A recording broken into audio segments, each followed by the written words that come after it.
तायडे, जेवण बनवले, जेवण घे. आता तर तिचं लग्न झालंय, मी तर विसरलेच. आधी आम्ही दोघी इथं किती गप्पा मारत बसायचो, आता सगळं सुनं सुनं वाटतंय.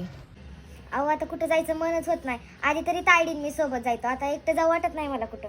मम्मी मी बाहेर चालले, काय आणायचंय का तुझ्यासाठी आणि दीदीसाठी?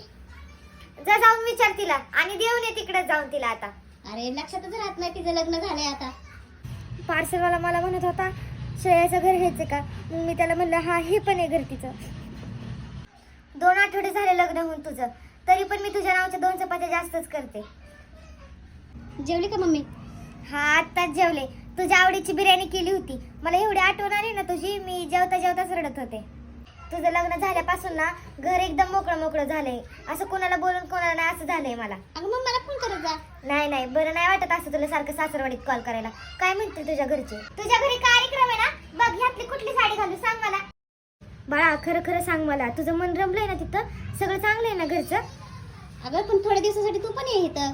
नको बाई, तसं चांगलं नाही वाटत. अगं मम्मी पहिले म्हणायचे लग्न कर, आता लग्न केलंय तर रडत बसली. पहिलेच म्हणायचं ना, घर जवळ केला असता. गप तू काय पण बोलतीस. आता हस बरं, नाही तर मी पण रडत.